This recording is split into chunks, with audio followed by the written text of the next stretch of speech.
You like dragons? Imagine dragging these nuts across your forehead. Welcome to the motherfucking lady. We're covering today's top boxing news. Okay, we'll start with this. World Boxing News reports that Pacquiao versus Romero is in danger. As if we already didn't know that. Despite WBN reporting, Romero is Manny Pacquiao's #1 target through MP Promotions president Sean Gibbons, the fight is under a cloud. Conor Benn's promoter Eddie Hearn has revealed that a solid offer has been made to Romero and that talks are underway. Benn could steal the fight from under Pacquiao's nose. How the fuck are all these people lining up to fight Rolly Romero when he's got a mandatory that got ordered, what was it, a few weeks ago? Shakram Giyasov, the guy who's been waiting in the queue since Stanionis had that belt. Listen, unfortunately for Shakram Giyasov, nobody gives a fuck about him. Not the WBA, not even the guy that promotes him, Matchroom, because the same guy who promotes Giyasov is the same guy who just made an offer for Conor Benn to get the fight. Money talks. So understand that Shakram Giyasov would have stepped aside already once to allow what was the Boots versus Stanionis fight. If Conor gets this fight with Rolly, that would be him stepping aside again. I'm going to assume they're compensating him for this. And I'm going to assume that they've got the WBA's blessing, because what the WBA cares about, after all, more than anything, more than mandatories, are sanctioning fees. You get bigger sanctioning fees from a Conor Benn fight than you get from a Giyasov fight. You get bigger sanctioning fees from a Pacquiao fight than a Giyasov fight. So they're willing to allow a couple of guys to skip Shakram in the queue. They don't give a fuck about him, even though they're the ones who ordered Rolly to fight him. This is why I advise fighters to not go the WBA route, not go the WBC route, because when the time comes, they could give you the runaround, and by then, you will have fought in their eliminators, paid your sanctioning fees, and for what? So they could give you the runaround. Now, if I had to choose between Conor Benn getting this fight or Manny Pacquiao getting this fight, I'd have to go with Conor Benn, because I'm not interested in seeing a Manny Pacquiao close to 50 years old pretending that he still got it. He doesn't. If he did, not only would he have beat Barrios in his last fight, he would have beat him to a bloody pulp. The Manny Pacquiao of old, prime Manny Pacquiao, would have chewed him up and spat him out. Mario Barrios ain't nothing special, and nobody that Manny should be going the distance with if he really still has it. He doesn't. This whole thing about, I want to be the oldest welterweight champion, well, that's nice, but do you think that's why people watch boxing? To watch old guys? Yeah, come on, go easy on No, fuck that. Who the fuck wants to watch a guy close to 50 years old pretend he still got it? Who wants to see that? Come on, it's Manny Pacquiao. Manny Schmanny. Manny only came back because the welterweight division is the weakest it's ever been. He looks at those guys with belts, like Mario, like Rolly, and what he sees are low-hanging fruit. Because when Boots had the belt... Had the belts. Was Manny coming back then? Was he talking about coming back then? Before that, when Bud had them all, was he talking about coming back then and boxing Bud for all the belts in one fell swoop? No, he wasn't. So once again, why would I want to see a close to 50-year-old man pretending that he still got it for no other reason than a shit welterweight division? God forbid he gets the fight with Rolly, and Rolly wins the fucking fight because you're so fucking old. Rolly's gonna act like he beat a prime Pacquiao, and then we have to suffer through that. Fuck that.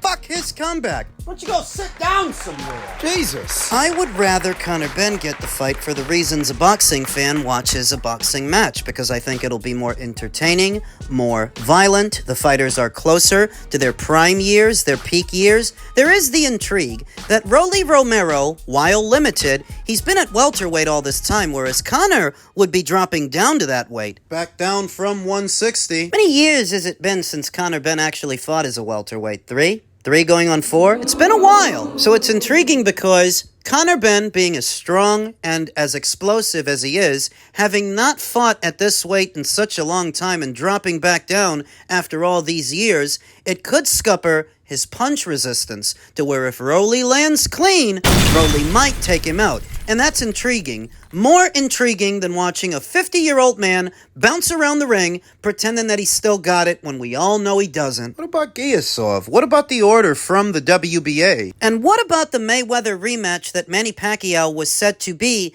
going into, the one that Netflix was rumored to be interested in. Let Manny go do that with another quasi-retired fighter in Floyd Mayweather. It was just a few weeks ago that was in the news. Did that all fall apart, that Manny's name has become reattached to a Romero fight that I don't want him to get anyway? I would rather Giasov get the shot he's been waiting for over 2 years, and if not Giasov, I would rather Conor get the fight. This old guy... Go sit down somewhere. Elsewhere in the world of boxing, per veteran boxing scribe Dan Rafael, per both camps, a deal has been made for Frank Sanchez versus Richard Torres's IBF heavyweight final eliminator, and per spit scheduled on Tuesday is cancelled. The bout is likely to take place March 28th on the undercard of the Rasked Fundora versus Thurman PBC on Prime pay-per-view. Rasked? I think he meant rescheduled, and if they are rescheduling that fight, if it's supposed to be a main event, I'm shocked. I really am, because Thurman versus Fundora at the box office won't sell nothing. Neither guy has any semblance of marquee value and momentum in their careers at this point. Keith Thurman was last in action in March of last year opposite the ring Brock Jarvis in the Land Down Under in Australia. The night of, it will have been a little over a year's time from that fight. Sebastian was last in action more recently in July of last year opposite the ring Tim Kazoo in what was their rematch. In a Keith Thurman fight, a voluntary defense does not pay out so much that you should spend this amount of time on it. Oftentimes, these fighters let their managers and their promoters do all the thinking and decision-making for them, in effect costing them the one thing they can't get back. What's that? Time. Sebastian Fundora is young, and he really should be a lot more active than he is. He would be if it were someone else captaining the ship. Sebastian is a good kid, but you can tell he lets everybody else do all the thinking and decision-making for him. Keith Thurman hasn't been relevant in years. What does it profit you to afford him this shot and lose this much time to do it? It doesn't make sense. The other angle of this story is that Richard Torres versus Frankie Sanchez's final eliminator has found a home. I thought that the PBC would have completely abandoned ship from the heavyweight division since they have little to no stock in it. But I guess they still have Frankie? It's a sad state of affairs at Top Rank that a fighter they were so obviously invested in Richard Torres, ends up on the PBC side of things because they can't keep him busy. They don't have any fight dates, any money. No broadcaster. It's not an overestimation that Top Rank at least was more invested in Richard Torres than the PBC were invested in Frankie Sanchez. Richard Torres was an amateur standout, I believe that he was an Olympian, and they were grooming him like they've groomed so many fighters, developing him up until this point that he ends up on the PBC side of things to box a balding Frankie Sanchez. What do you got against bald guys? Says a lot, communicates a whole lot, that this is where we can expect to see their boy, Richard Torres, the next time we see him, if we do see him. Is he still their boy? And if he is, for how long? Because if they cannot provide reasonable accommodation for this fighter and fulfill their role as his promoter, he may go somewhere else. The saving grace for Richard Torres is I believe that he can handle this assignment irrespective of who promotes it and where it happens. So if it happens on the PBC side of things, I still have enough confidence that I believe he mows down Frankie Sanchez. Stylistically, Richie's got the style to do it. Frankie, though being a heavyweight, he's an outboxer, he's a pure boxer, whereas Richie's a very portly, stout, pressure fighter. He's a pressure guy with a big punch. Hunkering down, fighting at a slight crouch in order to make himself a small target and bring over big looping backhands around the top and around the side. Whereas Frankie, he's a bit older, a bit slower, more timid within close quarters, as pure boxers often are. That's why they favor long-distance fighting. I am confident that Richie can invade his personal space and bust him up. This fight is intended to crown an IBF mandatory challenger for who still is the IBF champion, Oleksandr Usyk, who none of us expect to be around much longer, meaning Whoever wins this fight stands a good chance of becoming the next IBF champion. And if the situation at Top Rank has grown so dire that they can no longer afford to accommodate their own fighter in Richard Torres, my recommendation for this particular fighter at this particular weight would be to go to Matchroom. Need some new faces over there. It's about time they update the stable. And I've been beating the drum that they need more American fighters, because if you are to try and compete with Zuffa, who will be primarily operating out of the United States, you need more fighters from the United States. If this guy becomes a free agent in the not-so-distant future, you better get to him before Zuffa does. We already know they're after the same fighters that you are, some of which you've got. Be pretty bad optics already if after talking all that spirit of competition bullshit, he gets left in the dust by Dana, who's been in the boxing space for all of 10 minutes. You wanted to compete? Go compete! Richie wins the fight. I think he wins the fight with Frankie Sanchez, and after that, well, I don't really know what happens. We'll see. Elsewhere in the heavyweight division, the official statement from Riz Khan, who manages the career of young Daniel Dubois. On behalf of Team Dubois, I wish to confirm to the media and all relevant parties that Daniel has decided to resume his professional relationship with Don Charles and his coaching team. Don Charles and his team guided Daniel to world champion status and oversaw the most successful period of his career. Following the defeat to Alexander Usyk, Daniel took time to reflect on his journey and the emotions surrounding the decision to part ways with Don. After careful consideration and discussions with the wider team, Daniel has chosen to reverse that decision. Daniel will now return to working with Don, under whose corner he achieved his greatest accomplishments to date.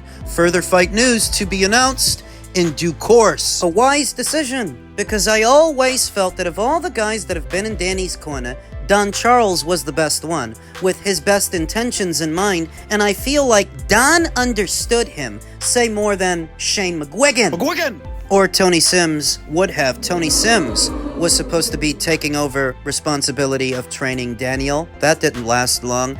A part of me feels that Daniel's father takes a very active role in his career, and I don't know how well that was going to go over with Tony Sims, who's a bit of a no-nonsense trainer. I feel like he would have wanted to be the one in charge, and he's not going to share that power with Daniel's father. It's not a daycare center, and he's not a little boy. If you still want to be a helicopter parent, you do that somewhere else. And so they are. They're going to do it with Don Charles, who has a better understanding of the power dynamic when it comes to Daniel, and as stated in Riz Khan's official statement, he did guide Daniel during the most successful period of his entire boxing career. I always felt that he was the perfect fit for Daniel, that Daniel was flourishing under Don Charles's watch, and losing to Usyk for a second time shouldn't take away from that, because everybody's lost to Usyk. So don't throw the whole trainer away, because you lost to what has turned out to be this era's best heavyweight. And so Daniel has reconciled with veteran trainer Don Charles and is open to challenging Agit Kabayel in Germany, but Zhilei Chang is likely next.